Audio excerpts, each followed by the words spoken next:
You might be wondering why I'm same height as the roof, but that's because I got a new project for you guys. Check this out. This is my 2020 Vantage Primo. This is supposed to be a K truck, but not really because it's Taiwanese or Chinese made. But anyway, this is going to be a full-on rock crawler. We got 42-inch tires here. Look at that size difference. How am I going to make this work? I'm glad you asked. The rear is going to get a 14-bolt axle. The front is going to get a Dana 60 from a Super Duty. And to power all this, we have a 2GR FE engine here. This is from a Lexus ES350. Same thing that you'll find in the Camaries, in the Siennas, in the RAV4s. This is a transaxle setup. So this engine is going to be mounted right here behind the cab. And these drive shafts, these axle shafts are going to be acting as drive shafts. This is the frame that we will be using. This is from a 1974 Ford Courier.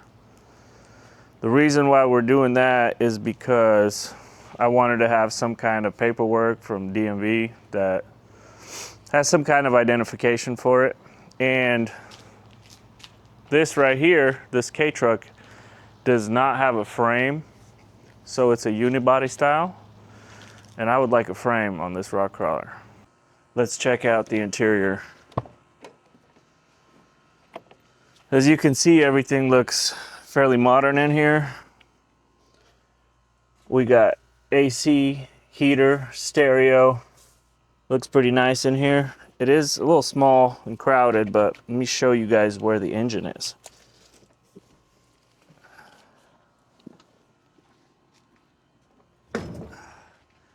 It's right below the feet. This is a 3-cylinder. Not too sure about the whole details of it, but was a manual and a 3-cylinder. We're going to a 6-cylinder automatic. The reason why I went with the transaxle transmission is because we open up in here and we take out this engine here. Originally, I wanted to put a diesel in there with a conventional transmission and transfer case and all that. But the bottom of the oil pan would stick way down there. It'd be like this much below the actual cab. And the length of it, transfer case would probably end up right here. And drive shaft would probably be yay long, and that's not ideal for articulation. It would bind up pretty quick, so I believe this will solve that problem, and it's much cheaper. We'll see what we can do to make the RPMs lower for us to drive on the street. Maybe use a reduction gearbox backwards. I'm not sure. We'll see when we get there. A little history of how I acquired this thing. I bought this from a guy off a marketplace for $550. As you can see, it's been hit, some dents here. Some happened with the windshield, not too sure. Headlights busted, 2 of the side mirrors are busted, and there's dings and dents around the body of it. We'll get those repaired. I'm thinking maybe throw Lexan as a windshield. Maybe repair this as well, because these parts are pretty rare and they're expensive and kind of on a budget. So we'll see what we can do. Let's walk this way. Got a whole bunch of dents and bruises. Battery totally does not belong there. All these bedsides all come down. Fairly a lot of room for such a small truck. This thing probably has a bigger bed than my Toyota Tundra right there. Let's make our way over here. So when I got the truck, it did not have a fuel tank because the guy who I got it from, he got it from an auction, and they take off the fuel tank and fuel lines and all that, drain all the fluids for safety reasons. So I jerry-rigged this fuel cell right here. Got a little fuel pump. This is fuel return. Fuel pressure regulator for my old 4Runner. This was enough to get it running. This is run and drive. Let's get this thing into the garage and let's start stripping it.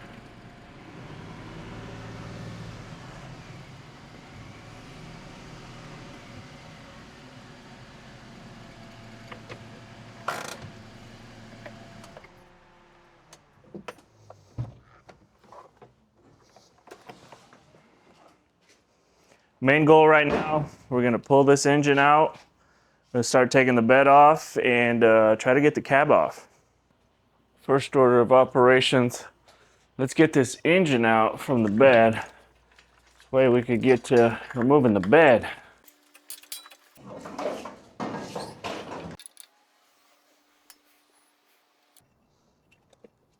Now that we got the engine out, look at all this room for activities.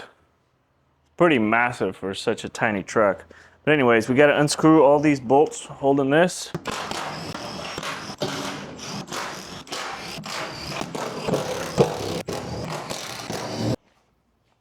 Looks like the bed's ready to be pulled off. Let's see if our contraption works.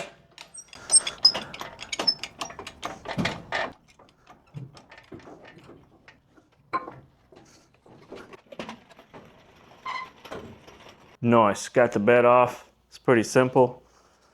Look how tiny this thing is. This rear diff. So tiny. Now we have to strip this whole interior. Pull these doors off. Pull the bumper, headlights, all the little accessories off of it. This way it's going to be lighter to lift.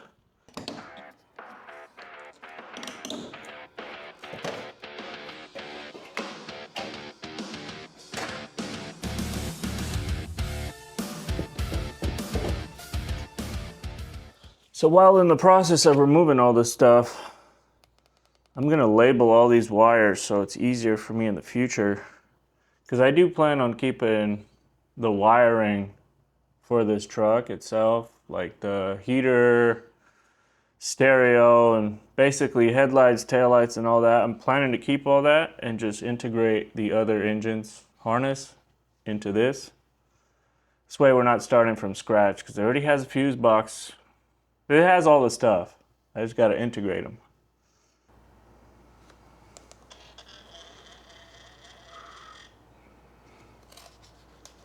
Just like that.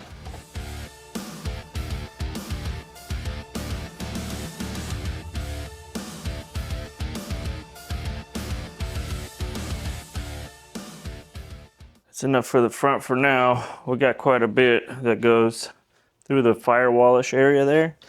So I'll start by taking apart the interior, and then we'll get to the parts that go through the firewall. Here we got the engine in its full glory. Look at that little 3-cylinder. Gets the job done though. Tearing apart the interior is one of my least favorite jobs because you never know, especially with these newer vehicles, where all the bolts are and all the clips. So there's a potential of breaking some stuff. And I would like to keep everything intact as much as I could. So we're going to be going slowly. Hopefully not breaking anything in the process. But I'm sure I will. There we go. That took longer than expected. But it's out. Let's get these doors off. Let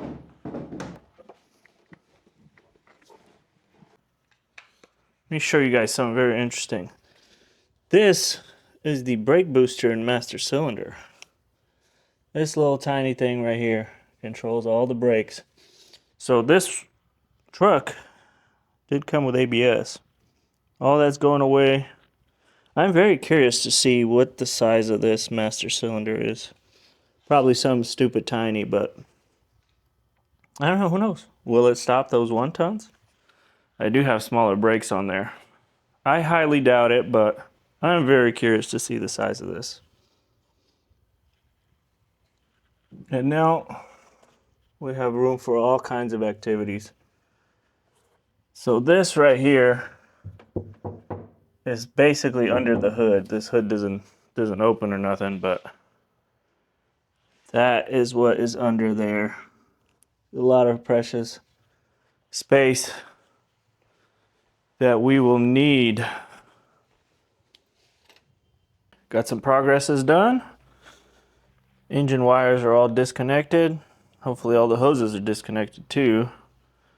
We got to pull this drive shaft, remove this exhaust, and lift up this whole body. This way we could drop the engine with its subframe and then drop the front suspension with its subframe as well.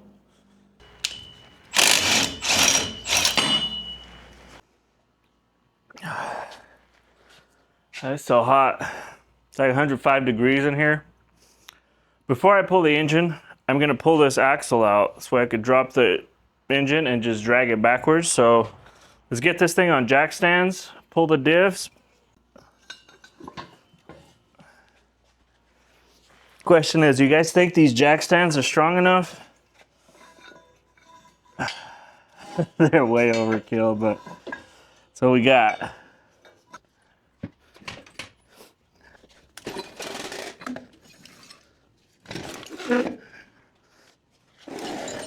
Engine's ready to be dropped. Let's see if I could do this by myself without any help. Game plan. Got the tranny ratchet strap there. This engine hoist hooked up right here. I'm gonna drop subframe bolts on both sides and hopefully just lower this down and then drag it out through the back. Should be pretty simple. Just like that, we got some movements.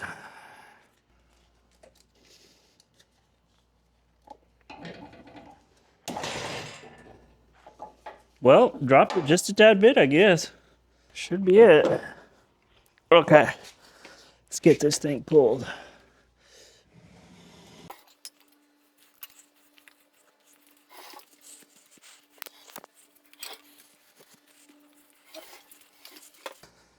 Engine is successfully out.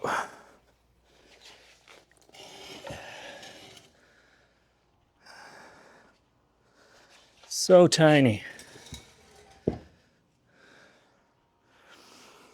Whew. I'll most likely be taking this AC compressor off just so it matches the condenser and evaporator for this specific cab. But we'll see. All right, last step. Let's finally get this subframe pulled. We basically have a shell now. Should be pretty damn light. See if I could lift it. That's still a little heavy, but we got a shell nonetheless.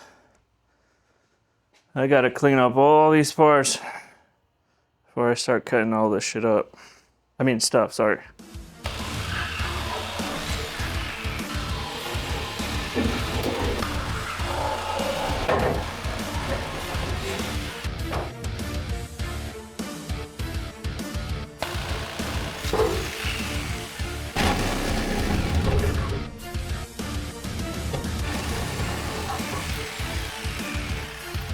We're busting out the plasma torch.